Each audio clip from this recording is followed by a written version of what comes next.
Fantastic. Zohran Mamdani is an incredible talent. He is going to be a great mayor for New York City. I was proud to endorse him before the primary, and he is so smart, so authentic, cares so much about working people, and has put together an incredible coalition. We're thrilled. He's bringing the party together.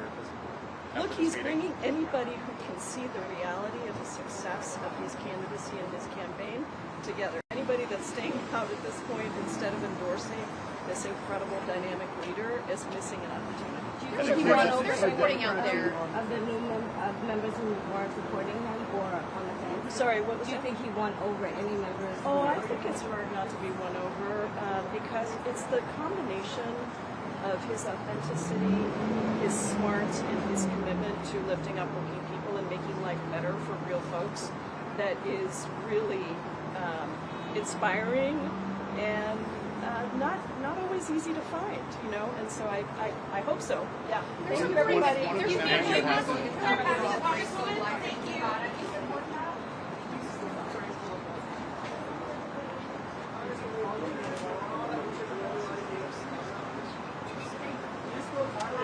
meet you in person. I know we emailed. Thank you. I like your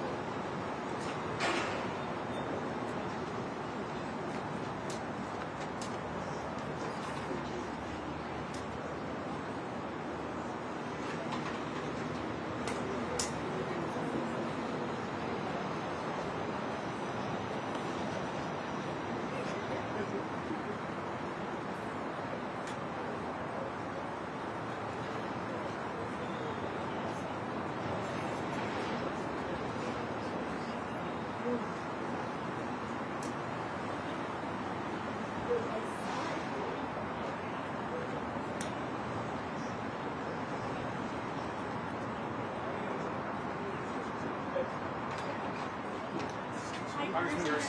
Excuse me.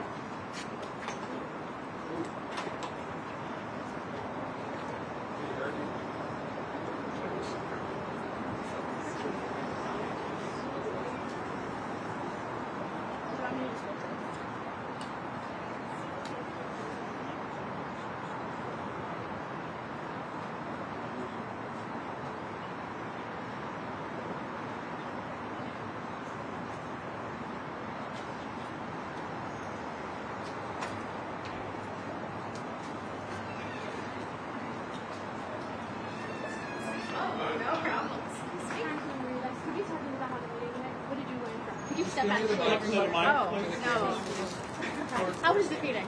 Oh, it was great. He shared a lot of tips and tricks of getting your message out via social media. It was a great learning experience for me as a new member of Congress. It seemed like Democrats are finally rallying. They were tired. Do you think you have to sway in the numbers, or was everyone pretty much in unison? We were just learning skills from him, communication skills. It was not about whether we're supporting him or not. Are you talking about any policies specifically?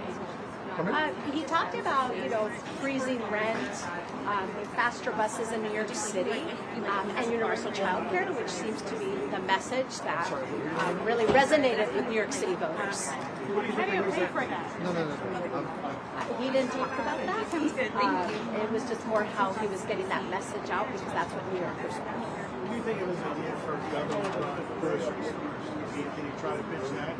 No, he did not talk about What that. do you think about it? I'm not sure how that would work. I haven't really looked at how that would work. And how about in the cooperation with the talk about that?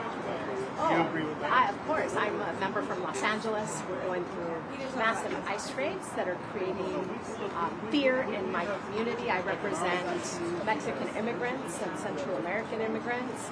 I'm the child of immigrants. And so what ICE is doing right now is horrible to our communities, to our economy, really disrupting Los Angeles. I'm from Los Angeles. Thank you. I have to go. Thanks. Talk to the cameras, okay. I'm Congressman Mark Takano. I'm the ranking Democratic member on the Veterans Affairs Committee. I'm also chair of the Congressional Equality Caucus, among other things. I was very eager to meet Assemblyman Mamdani. I started to get into my social media feed a lot of the videos around the time of the election in New York and post-election. And one of the videos that made a huge impact on me, which I thought was brilliant, was the halal inflation video, where Zoran Mamdani, talks to a halal, a falafel stand, and about how much this falafel stand operator has to pay to the city of New York for a permit, $17,000 a year. And he asked him how much he would charge if he didn't have to do that. His falafel is $10, and that he would charge $8 a falafel if he didn't have to pay, not the city actually, it is some operator, somebody who holds the permit. And we learned from this interview that Mandani does with this guy is that he's not actually paying the city. He's actually been waiting in line. He's like 32,000th in line to get a permit. And the overall impression on me was, this guy is not a communist. He's not a socialist. He's an advocate for small C capitalism, and that he really is fighting for the little business guy that's trying to eke out a living in New York. Half of all New Yorkers, get their jobs from small business, and I thought that was a tremendous message. I have a lot of small business people just like that, immigrant business people trying to make a living in my own district, and I thought it was such an aspirational video. It was very inspiring. Do you think he made any inroads with people that might not be completely on board with him yet within that room? I came toward the end. I had a conflicting meeting. I'm with the leadership meeting, and the conflict with this meeting. So I got the last question in. There were a lot of other senior members of Congress in that room who I think are very curious about him. I think they've seen a lot of his social media and think it is really quite penetrating and brilliant.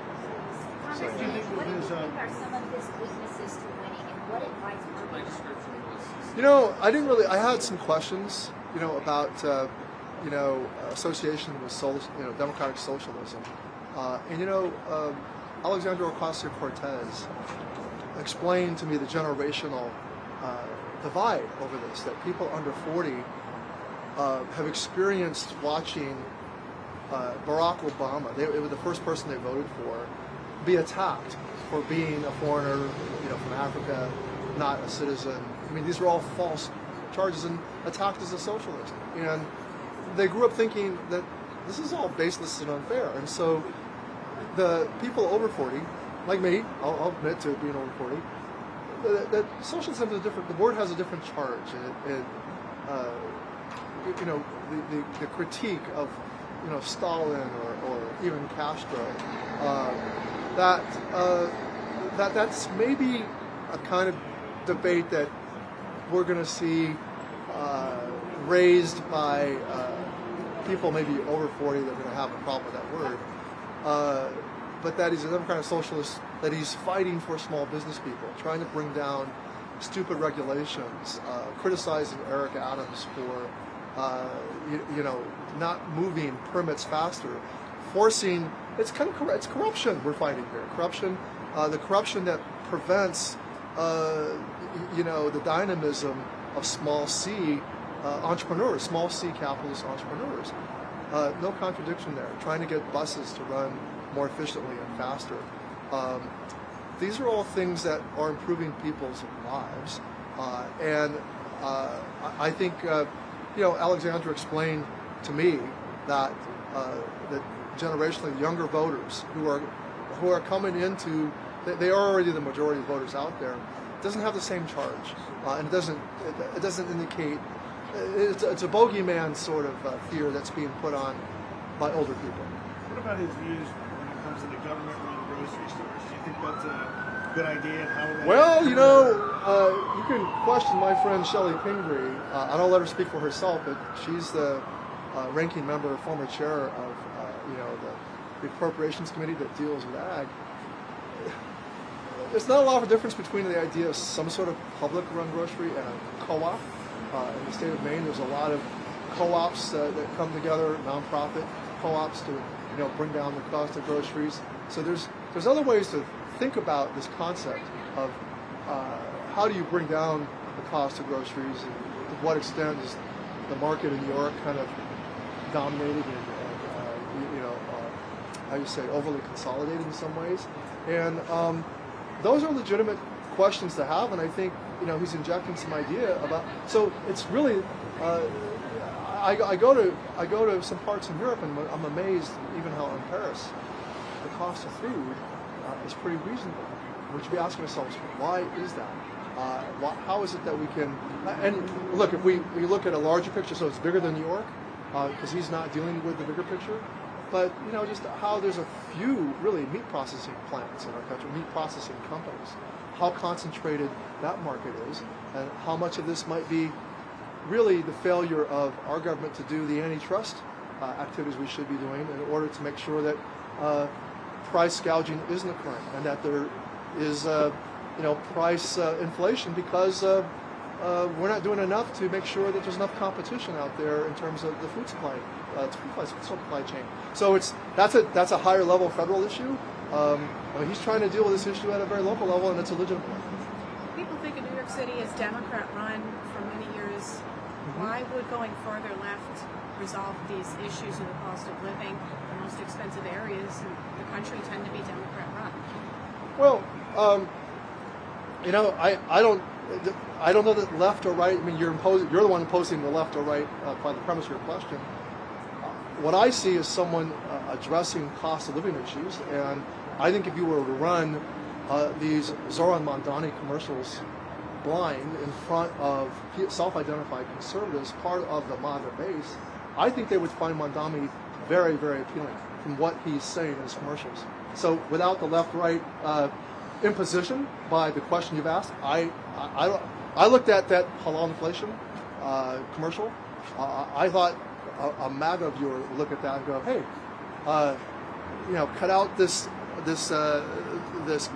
holder of the license, some guy, and make the government work more efficiently so that we license all these people." Or the whole medallion. I mean, Mandani kind of got some street cred with the taxi drivers over Bloomberg over the taxi medallions. I think these are issues that much of the MAGA base would agree with. You're saying you think some of his ideas aren't necessarily left-right, but like a populism? I even believe populism has a kind of, to some people, a pejorative point of view. I think he's taking on cost of living issues head on, and I think. If you look past all of the labels people are trying to impose on him, I think that's what's refreshing about him and his direct messaging. I want to lower costs for New Yorkers, and I think Democrats need to be talking about how we're going to lower costs, but we really mean it. That what's been happening with Donald Trump is a lot of fakery. He came in saying he was going to pay attention to the cost of living, but his policies, his irrational tariffs, his spontaneous tariffs. We just saw a 2.7% inflation increase over the past couple of days, and he's going to want to blame that on someone else like Chairman Powell of the Fed, for not lowering interest rates. But how can he lower interest rates when the Fed's job is to watch inflation, and under Donald Trump's policies, inflation goes up? So a lot of talk and a lot of fakery, but I think Mamdani has got a platform that I think he can deliver on. How many people were in there? When I arrived, there were I'd say 20, 25, and I think people trickled out as before I rolled. I think this thing started at 8, and I was very happy to be able to make it. So anyway, hey, it was great to talk to you, and it was very exciting meeting, I think, the next mayor of New York. Thanks.